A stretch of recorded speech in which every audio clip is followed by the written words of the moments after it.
muchas gracias en primer lugar a todos. Como señalaba, vamos a hablar un poco de lo que son los Family Office, que son unos grandes conocidos porque están en boca de todos, pero desconocidos porque parecen como instituciones un poco oscuras, que no se sabe muy bien qué hacen o qué hay detrás de ellos.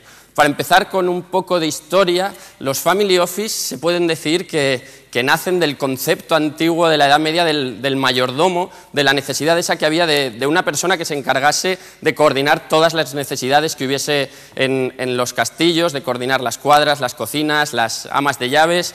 Y en esa necesidad de coordinar todas las personas, en esa figura del mayordomo, se puede decir que se inspiran las grandes casas, las grandes sagas industriales de finales del siglo XIX para crear los Family Offices, para crear unas empresas que se encarguen del asesoramiento patrimonial integral que estas sagas industriales estaban consiguiendo gracias a la revolución industrial. Vemos que en 1838 nació lo que se considera el primer Family Office de la era moderna, que fue la House of Morgan. Después, a finales del siglo XIX, tanto los Rockefeller como los Pitcairn, otras de las grandes sagas exitosas industriales americanas, constituyeron sus propias oficinas familiares para gestionar el patrimonio propio. El Family Office, en 4 líneas muy breves, es una entidad bien propia o bien ajena, como luego explicaremos, que se convierte en interlocutor único de la familia para gestionar todos los temas relacionados con el patrimonio familiar y no solamente, como se suele creer, la parte financiera o inmobiliaria, que si bien son las más importantes, no son las únicas que permitirán a las familias progresar con el tiempo, que tiene un equipo multidisciplinar que se encarga de coordinar diversos temas y que conoce perfectamente las necesidades de la familia para poder servir así a sus intereses. Existen lo que nosotros identificamos 3 tipos básicamente de Family Office. El primer tipo es el Single Family Office, como comentábamos en la primera transparencia, es el Family Office de una sola familia, el que se dedica a gestionar el patrimonio de aquellas sagas industriales o actualmente, por poner una analogía en España, pues de las familias Koplovitz, Del Pino, Abelló, etcétera. El Multifamily Office, sin embargo, es una empresa que presta asesoramiento financiero para diversas familias y existen 3 tipos de Multifamily Office. El primero de ellos es el que deriva de banca. Una banca crea su departamento de Multifamily Office. Esto ha sucedido con mucho éxito en Estados Unidos. Veremos en una de las últimas transparencias qué volumen acumulan los Multifamily Office derivados de banca, pero en España, desgraciadamente, un Multifamily Office derivado de banca solo es un sello que se le pone para vender el producto propio, pero esperemos que eso pueda cambiar en el futuro. El otro tipo de Multifamily Office es un conjunto de asesores que se independiza y crea la propia oficina de gestión. Y por último, el que nosotros consideramos más puro por partir de la base o de la filosofía que tienen las familias que son asesoradas, es un Single Family Office que prestaba servicios para su propia familia y decide abrir sus puertas captando clientes y sirviendo a familias ajenas a la familia original que gestionaba el patrimonio. También tenemos lo que nosotros hemos denominado el Supported Single Family Office, que para nosotros es el tipo perfecto de Single Family Office, puesto que tiene una oficina propia de gestión, pero que en algunas áreas en las que no cuenta con profesionales lo suficientemente expertos o simplemente porque quiere delegar esas áreas a terceros que sabe que lo van a hacer mejor, pues decide delegarla, como decía, en gestores externos, bien sea para la parte financiera, bien para la parte fiscal, bien para la parte inmobiliaria, etcétera. ¿Quién necesita un Family Office? Esa es la pregunta que me imagino mucha gente se estaba haciendo después de ver qué son los Family Office. La decisión de contratar un Family Office es sumamente importante porque al final, si vas a confiar en una entidad o si vas a crear tu propia entidad para gestionar el patrimonio, tienes que tener muy claro que te es útil y tienes que tener muy claro que confías en esa persona, en esa entidad, para gestionar lo que más te ha costado ganar con el esfuerzo de los años. Creemos que Family Office necesita en realidad cualquier patrimonio medianamente grande. Hablar de cifras tampoco tendría sentido porque parte más de la necesidad que del hecho del patrimonio que se tenga en sí. Cualquier familia que se haga las siguientes preguntas que vamos a exponer brevemente y que no sepa cómo dar respuesta a las mismas. ¿Estoy pagando más impuestos de los que debería? ¿Tengo un equipo competente de asesores respaldándome? ¿Tenemos suficiente patrimonio para mantener nuestro nivel de vida actual? ¿Es un buen momento para invertir en bolsa? ¿Tengo suficiente liquidez? ¿Cómo hablo a mis hijos sobre el dinero? ¿Cómo seré recordado? ¿Es nuestra fortuna una maldición o una bendición para nuestros hijos? Obviamente estas no son todas las preguntas que una familia con un cierto patrimonio se puede hacer, hay infinitas dependiendo de las necesidades y de las circunstancias de cada cual, pero lo que está claro es que si tenemos esas preguntas, si tenemos esas dudas y no sabemos cómo darles respuesta, probablemente tengamos que crear o bien nuestra propia oficina o bien acudir a un profesional que nos solucione todas estas dudas. ¿Qué servicios tiene que prestar un family office medianamente o mínimamente competente que incluyan toda la gestión patrimonial y garanticen la correcta progresión del patrimonio? El primero de ellos es que tenga la posibilidad de establecer unos planes globales de riqueza, unos planes que marquen las pautas que se tienen que seguir no solo en el corto plazo, sino, y sobre todo, y más importante, en los años venideros, que controlen el gasto que van a tener las personas, las necesidades que van a tener, y que en función de eso establezcan una política de inversión que sea acorde a estas necesidades.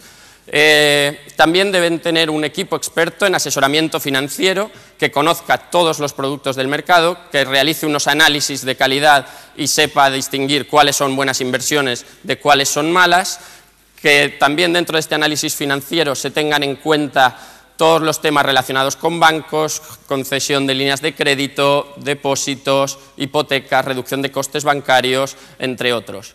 Para la parte del asesoramiento inmobiliario tiene que contar con un equipo que sea capaz de analizar también propuestas en este ámbito, no solo obviamente a nivel local, sino a nivel mundial, puesto que vivimos en un mundo globalizado y además, por desgracia, el ciclo inmobiliario, como todos conocemos, está un poco agotado, principalmente en España, pero también en muchos países desarrollados. Necesitamos un equipo que analice propuestas a nivel global. Necesitamos también un equipo que sea capaz de gestionar ese parque inmobiliario que pueden tener las familias, de poner a la venta los inmuebles, de reducir los costes de las transacciones y de gestionar todo lo relacionado con el mercado inmobiliario. También necesitamos un equipo que sea experto en asesoramiento en private equity, que nos proporcione las mejores inversiones en empresas a nivel global, bien sea a través de fondos o bien sea con participaciones directas, e incluso, si somos una familia empresaria, que nos pueda ayudar a la hora de poner a la venta la empresa familiar, si eso es lo que queremos. Tenemos también que tener un equipo. Todos estos servicios que contamos, como decíamos antes, pueden ser bien internos, bien externos. En algunos casos, como en la creación de estructuras patrimoniales eficientes, probablemente tenga más sentido acudir a un buen despacho de abogados que diariamente esté analizando cómo crear la mejor estructura que tener un par de fiscalistas dentro en nómina que probablemente se pierdan las nuevas tendencias del mercado. Entonces es muy importante crear estructuras patrimoniales eficientes que puedan dar solución a los problemas de la familia, que minimicen el impacto fiscal, obviamente dentro del marco legal de cada familia. Es importante también contar con un buen asesoramiento legal y fiscal, no solo para la presentación de impuestos y realización de contabilidades, sino también para cualquier tema legal que pudiese afectar a los miembros de la familia.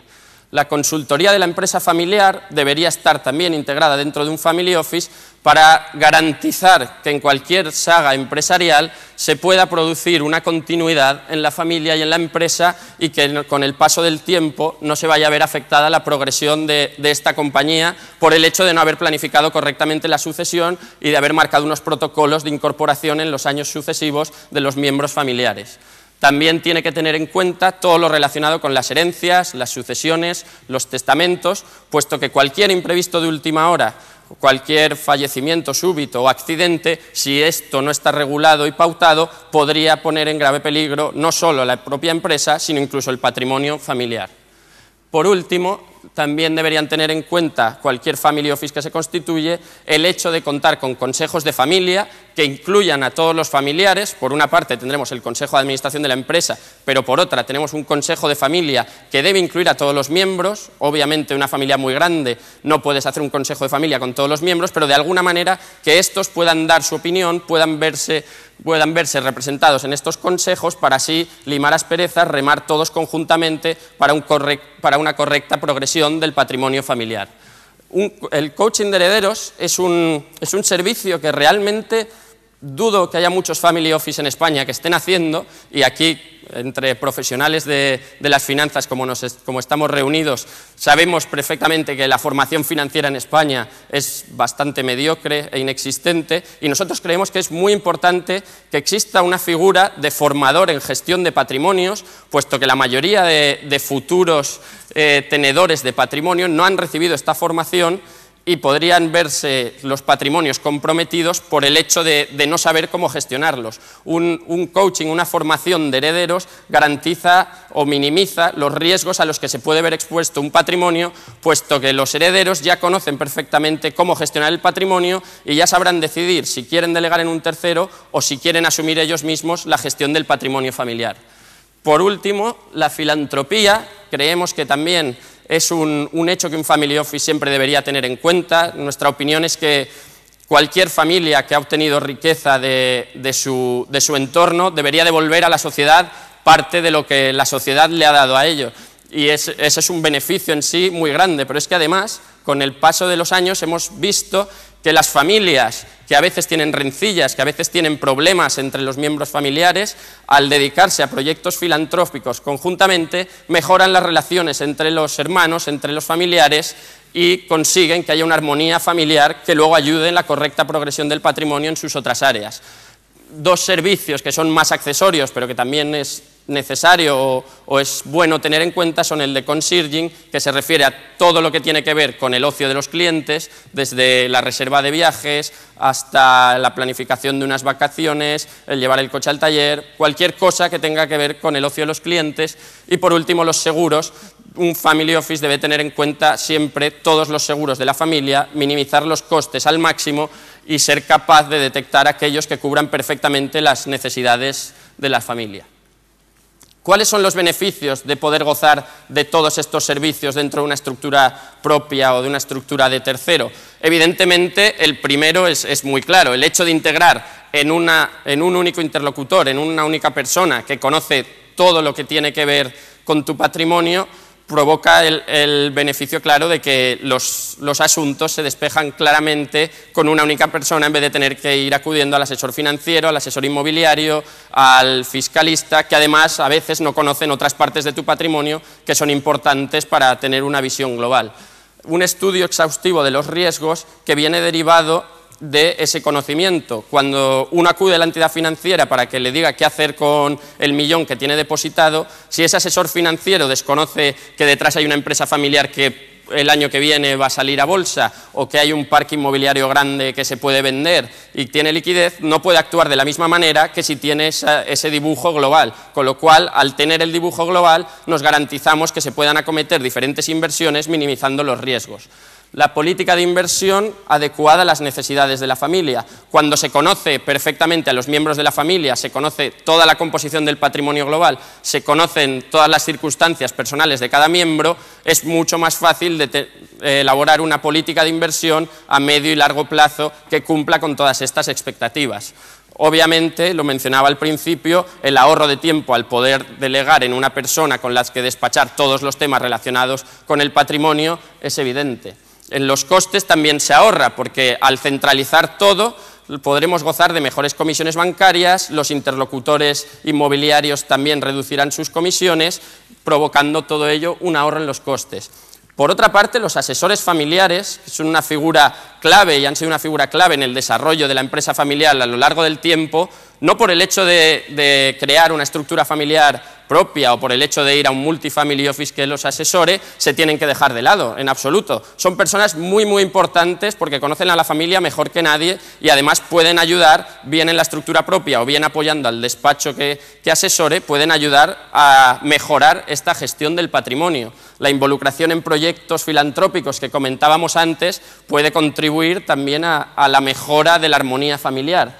Y, por último, la confianza en un equipo que conoce perfectamente a la familia, lo que permite, sobre todo visto desde el punto de vista del creador de la fortuna del pater familias, lo que permite es saber que en cualquier momento, si cualquier desgracia pudiese suceder, existe una persona o un grupo de personas que conoce perfectamente a la familia y que en el momento después de esa desgracia puede seguir ejecutando los planes porque todo estaba ya previsto.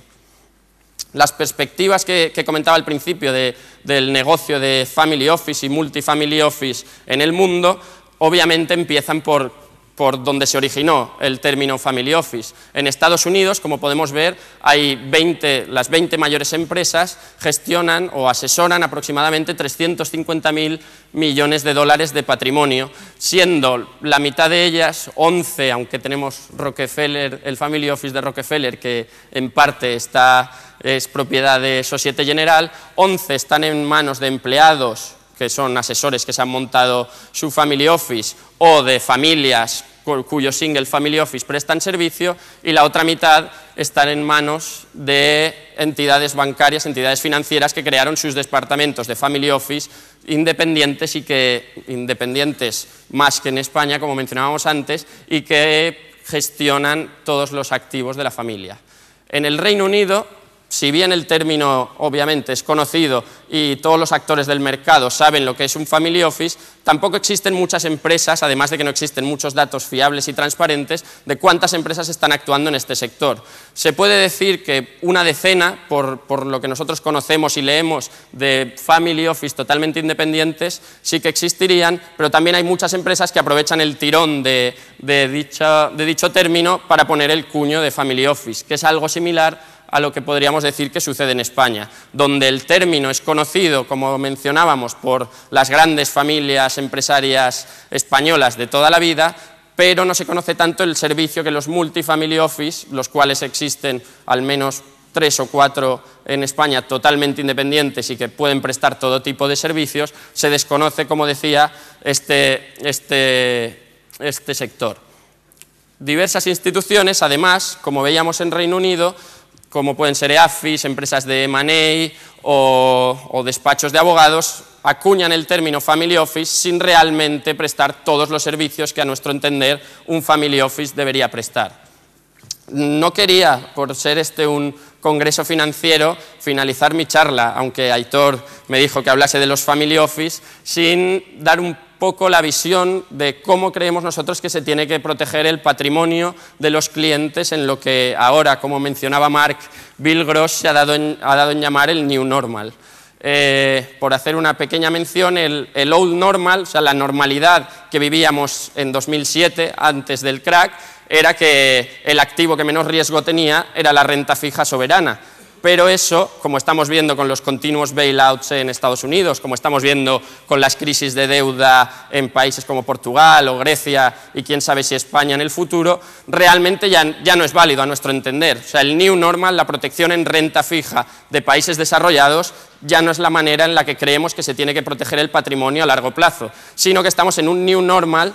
Con dos gráficos vamos a dar unas pinceladas de lo que creemos que es este New Normal e intentar orientar hacia dónde deberíamos ir en un New Normal en el que la deuda soberana, como podemos ver en el gráfico en la barra de color azul, la deuda soberana de países desarrollados ha venido creciendo y además crecerá más en función al GDP, al Producto Interior Bruto, porque los crecimientos de dichos países son bajos y encima cada vez se está inyectando más dinero, se está poniendo más deuda en el mercado, mientras que los mercados emergentes no solo tienen unas ratios de deuda muy bajas, sino que encima, gracias a su crecimiento, van a seguir siendo bajas en el futuro, con lo cual para nosotros está bastante claro dónde hay más seguridad. Por otra parte, como muy bien hizo Bestinver en la pasada, creo, hace 2 conferencias de inversores, con el ejemplo creo que queda muy claro qué puede suceder en Europa, ahora que estamos hablando de la deuda griega o incluso de la deuda española, si existiese algún tipo de problema en la renta fija soberana. El gráfico azul marca la cotización de la renta fija argentina, del bono argentino, siendo 100 su nominal, y el gráfico rojo marca el índice Merval, el índice de la bolsa argentina, desde el año 2000 aproximadamente hasta hace unos meses. Como vemos, en un primer momento, en el 2001, en la época de Corralito, todas las cotizaciones se ven afectadas, tanto la bolsa como el bono de renta fija bajan su cotización y sufren unas pérdidas de entre un 65 y un 70%. Pero, ¿qué sucede a largo plazo? ¿Qué sucede con la preservación del patrimonio en un periodo de 10 años? Pues que aunque la renta fija sigue, como podemos ver, en la misma cotización, en ese 60% de pérdida, un 40% de cotización, la bolsa no solo recupera la pérdida inicial que sufrió, sino que encima sigue subiendo exponencialmente. Además, en 2008, con toda la caída de bolsa que conocemos, se recupera de nuevo y vuelve a romper los máximos. Pregúntense ustedes cuántos índices conocen que hayan recuperado los máximos, porque de cualquier país desarrollado yo no conozco ninguno. Entonces, para nosotros esto es una idea bien clara de qué puede suceder y hacia dónde deberíamos orientar la preservación del patrimonio. Muchas gracias. Gracias.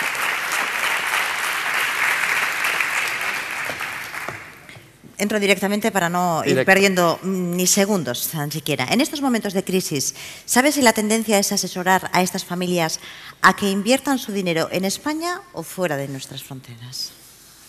Nuestra opinión, si bien hay oportunidades magníficas en España, en empresas tecnológicas, como podíamos ver un pequeño esbozo ayer, o empresas cotizadas que están en muy buenos números, nuestra opinión es que España, por el hecho de estar dentro del euro, va a sufrir y que es más prudente orientarse hacia las mismas inversiones de calidad, pero en Europa, en mercados emergentes o en Estados Unidos. Borrajeros, a través de Twitter, ¿cuál crees que es la forma jurídica más eficiente para prestar a las familias asesoramiento financiero en España? Esa es una pregunta espinosa. Pues nosotros estamos tramitando el alta como EAFI, pero sin embargo, si lo que hemos venido hablando es de un asesoramiento global de Family Office, el problema con el que se encuentran las EAFI es que tienen muy delimitado su campo de acción al asesoramiento financiero, con lo cual esa forma jurídica, si tenemos un concepto global, a nosotros no nos vale porque deja de lado partes muy importantes del patrimonio. Yo diría que realmente no existe una figura jurídica concreta, sino que creo que es una combinación de ambas por una ineficiencia que se produce aquí, cosa que no ocurre en mercados como en Estados Unidos o en Reino Unido. Elías Humberto Peraza nos dice, ¿qué incentivos y garantías debe ofrecer y consolidar una región como Centroamérica para ser atractivo y atraer el dinero de esos clientes? Es decir, ¿cómo convertir estos patrimonios en inversión extranjera? ¿Cómo hacer atractiva esta región? ¡Wow! Hombre, el primero y el que creo que tenemos claros todos es el atractivo político, que haya unas políticas estables en dichos países para que puedan atraer la inversión. Y después, como todo, que el entorno sea favorable, que los países vayan creciendo y que las inversiones sean atractivas. Mira, por aquí teníamos también a Alfonso Elo que decía engrasar, engrasar, engrasar. Hasta ahora engrasamos Hacienda, engrasamos al banco. ¿Y cuánta grasa os lleváis vosotros para una cartera de 0,51 melones?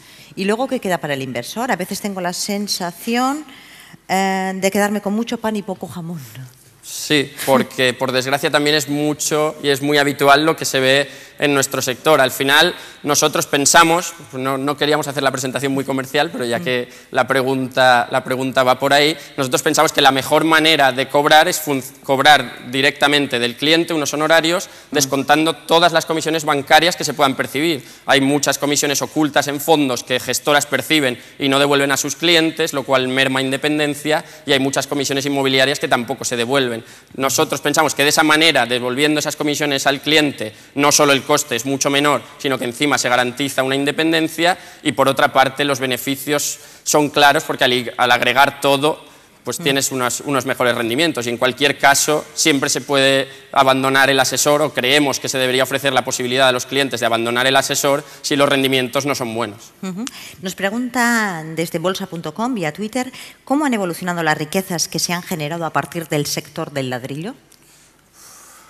Muy diversamente. O sea, Malamente. Si no tenemos en cuenta a aquellas que sí que han acudido o han sabido montar en mayor o menor medida su propio family office, la verdad es que la mayoría han evolucionado de la manera en que era lógico que evolucionasen. Se crearon de una manera artificial, fruto de una burbuja y de escasa o nula vinculación con el sector, y de la misma manera se han ido perdiendo, bien porque están atrapados en ladrillo o bien porque se metieron en bolsa en el peor momento y sufrieron las pérdidas del casi 50% que vimos en 2008. Tony Rami, vía Twitter, ¿qué tanto por ciento dedican los family office en inversiones alternativas como por ejemplo startups? Pues eso depende mucho de las circunstancias de cada inversor. Está claro que los inversores tecnológicos de cierto éxito que han vendido sus empresas están más incentivados a seguir invirtiendo en startups, mientras que, por seguir con la pregunta de antes, una familia que ha tenido éxito en el mercado inmobiliario, ha acumulado patrimonio y ahora no está vinculado, es más difícil poderla hacer entrar en startups tecnológicas porque desconoce por completo el sector, y si una persona no se siente cómoda no tiene sentido hacerle invertir en algo que no le va a hacer dormir tranquilo. Por lo tanto, responder a esa pregunta no puedo decir otra cosa más que depende mucho de las circunstancias de cada cual. Al hilo de la pregunta anterior y de tu respuesta, de la grasa, Daniel Pérez Vera nos dice: ¿hay algún family office que cobre únicamente por plusvalías generadas? Si no existen, pues no cobran. No, family office como tal, asesores o EAFIS sí que existen, pero por la sencilla razón de que al final, si tú estás cobrando por unas plusvalías generadas, lo cual en principio podría tener sentido, carece de tal si lo analizas fríamente y ves que si yo asumo muchos riesgos voy a cobrar mucho, con lo cual puedo estar más incentivado a asumir estos riesgos o a llegar a unos mínimos de rendimiento que probablemente no sea lo mejor para la familia. Al final lo que garantiza que vas a conseguir los objetivos es que si no estás contento te vas a marchar, con lo cual yo cobro por mi trabajo, si no estás contento te marchas, ¿qué mayor incentivo para mantener a una familia que hacerlo bien para que siga muchos y muchos años? Inter73 nos dice: ¿con qué periodicidad se deben modificar los criterios de inversión en un family office? ¿Quién toma las decisiones estratégicas que afectan a la inversión? Periodicidad depende mucho del mercado. Al final, si estamos en ciclos buenos, que no son los actuales desde luego, pero si estamos en ciclos buenos quizá no conviene tocar nada, pero lo que sí que es muy importante es que mínimo una vez cada mes se reúna un comité de inversión para evaluar cómo está el ciclo económico, evaluar cómo van las inversiones y ver qué cambios se deben de asumir. La periodicidad la marca el mercado, como decía, pero es importante hacer un seguimiento continuo.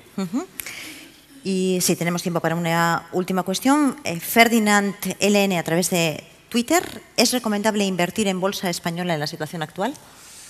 Pues era un poco la misma respuesta que dábamos a la primera pregunta. Probablemente, y seguro que lo hay, Bestinver encuentra magníficas inversiones, por ejemplo, en bolsa española actualmente, pero si existe una crisis de deuda, si hay problemas con Grecia, después con España, probablemente pase lo que en 2008, que toda la bolsa se vea arrastrada, y si podemos encontrar mejores oportunidades en el exterior, pues creemos que vale la pena irse al exterior y esperar a que la tormenta amaine en España.